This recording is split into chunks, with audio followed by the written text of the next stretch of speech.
Et justement, mais on va parler de volatilité maintenant. Donc on a depuis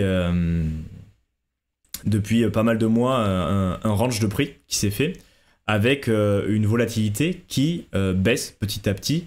Et plus on avance, plus ça baisse. Et donc pour le coup, ils vont encore faire plusieurs zones, donc plusieurs échelles de temps où on va voir la volatilité réalisée sur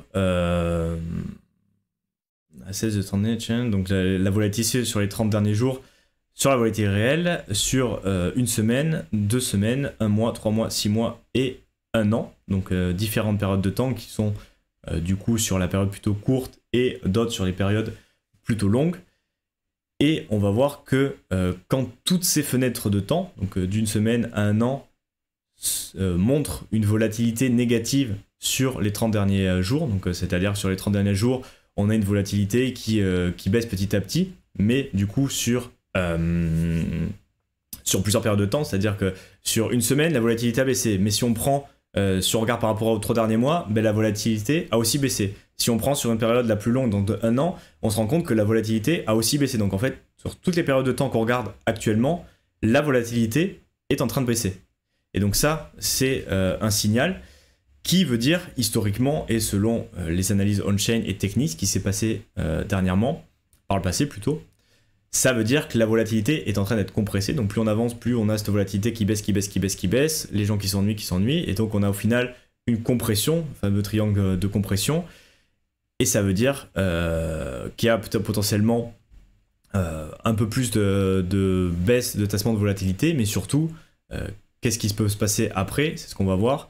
Donc en général, quand on regarde la volatilité du marché sur ces ranges-là, on est sur une compression de la volatilité qui a été très rarement vue sur les 60 derniers jours aussi. Si on dézoome un peu, on prend cette fois-ci le cadre des 60 derniers jours.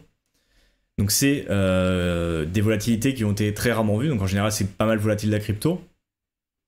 Mais une fois qu'on sort de ces volatilités qui sont en général après des consolidations assez longues, donc ça commence à baisser petit à petit, on a de moins en moins de volatilité. Mais ce qui se passe après, c'est on a des mouvements de marché plutôt, qui sont assez importants. Et là, on le voit très bien sur ce schéma. Donc on a la volatilité, qu'est-ce qui se passe après? En final, on a la volatilité quand elle est compressée, donc on se rend compte que c'est ces périodes en jaune sur le graphique, donc effectivement c'est pas beaucoup, hein. On a le graphique depuis quasiment 2014.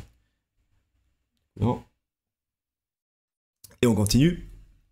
Donc c'est vrai que si on regarde les périodes en orange, il n'y en a pas tant que ça, et à chaque fois par contre qu'on a cette configuration avec la volatilité qui baisse, après il se passe quelque chose, donc c'est-à-dire soit une grosse baisse, comme ça peut être le cas ici, soit on repart sur une jambe haussière assez importante, mais à chaque fois il se passe quelque chose et c'est assez violent quoi. On est